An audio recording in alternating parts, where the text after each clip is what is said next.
I refused to let my parents move in. Now they say I abandoned them. I'm a 38-year-old man, married for nearly a decade to my incredible wife, 36F. We have 2 kids, 2 little tornadoes of joy and chaos, age 6 and 4. Life isn't perfect, but after years of grinding, juggling jobs, babies, diapers, bills, and all the late-night existential crises that come with adulthood, I finally felt like we were hitting our stride. About 5 years ago, we bought a modest but charming 3-bedroom house in a quiet suburb. It's not huge, but it's warm. It's ours. The kind of place where the walls remember laughter, where the smell of pancakes still lingers on Sunday mornings, where our kids' crayon doodles on the wall in the hallway are more cherished than annoying. And now, all of that feels like it might be at risk. It started innocuously. A phone call from my mom. We talk maybe once a week, sometimes twice. This time, though, there was something different in her voice. This mix of nervous energy and expectation. "We've decided to sell the house," she said. "They live 2 hours away in the house I grew up in. A beautiful old 2-story with creaky stairs and drafty windows and the kind of charm you can't build anymore. But I know my parents. That place hasn't felt like home to them in a long time. Maintenance is hard.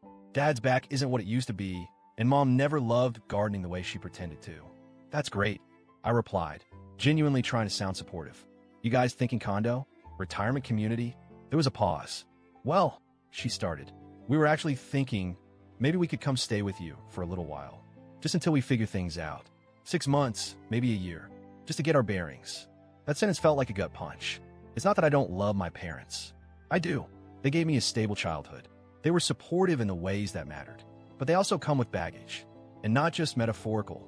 My parents are traditional, conservative, opinionated, and, frankly, intense.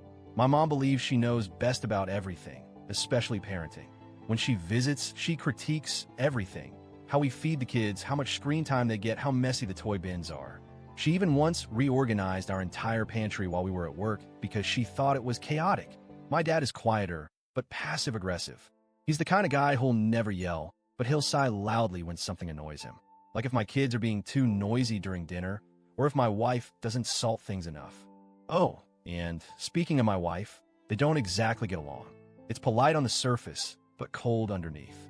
My wife, bless her, is patient, loving, thoughtful, and incredibly private. Her home is her sanctuary. Her space is sacred. We're both introverts, and after working and parenting all day, we need quiet. We need control over our environment.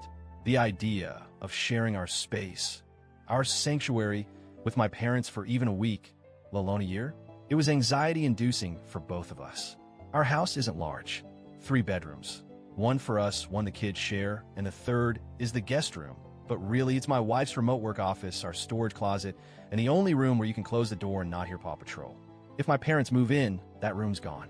My wife loses her workspace. Our house becomes a pressure cooker. We'd be on top of each other 24/7. There'd be no room to decompress. My wife would feel watched, judged.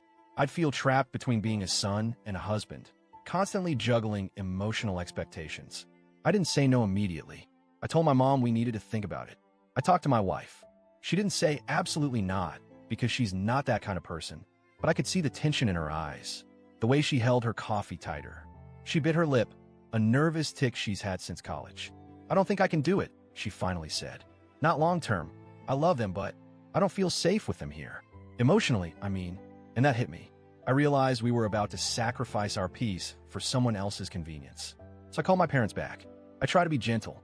I told them we simply don't have the space, that our routines are tight, and that our home needs to stay a safe and private place. I offered to help them find a rental, even to cover part of it financially. That's when the drama started. My mother acted like I'd slapped her. "I can't believe this," she said, her voice breaking. "I raised you. We gave you everything. And now you're turning your back on us when we need you." I tried to explain again, but she wasn't listening. "Your father and I aren't asking for much. Just a roof over our heads while we transition. What kind of son refuses that?" My dad didn't say much. He just let her do the talking, occasionally nodding in silent agreement. But the look in his eyes, that mixture of disappointment and moral superiority, spoke volumes. Later that evening, my aunt texted me. Then my cousin. "Heard your parents are selling. They must be heartbroken you won't take them in. Family comes first, you know." I won't lie. The guilt was real. I spent days second-guessing myself, lying awake, wondering if I was being selfish. But every time I imagined them living with us, I felt the walls closing in.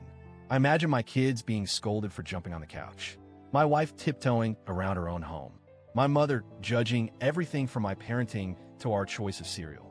Would I be a good son if I let that happen? Or would I be sacrificing the family I built for the family I came from? Here's what I realized. My parents are good people, but they've never respected boundaries. Not really. And this wasn't just about living arrangements. This was a test. A final push to see if I'd bend to their expectations one more time. Saying no wasn't just about space. It was about protecting my marriage, my children's emotional health, and my own peace of mind. It's been 3 weeks. My parents still aren't speaking to me. My mom posts vague things on Facebook about entitled children and forgotten elders. A few more family members have chimed in, hinting that I've failed some unspoken generational contract. My wife has been supportive, but I know this has taken a toll. She worries that she's the bad guy in this, even though the decision was mutual. I've started seeing a therapist just to untangle all the emotions, the guilt, the anger, the loss. Because that's what this is, a loss. Not of my parents, but of the image I had of our relationship. The idea that love alone would be enough to bridge differences in boundaries, lifestyles, and expectations. I know what society says, that we're supposed to take care of our elders, that family comes first. But what happens when family puts your mental health at risk? When helping them means hurting your spouse and children. TLDR, my parents asked to move in for 6 to 12 months after selling their home. I know them. It would likely be forever. They don't respect boundaries, don't get along with my wife, and our house is small. I said no, and now they're furious and telling extended family I'm abandoning them. Ida,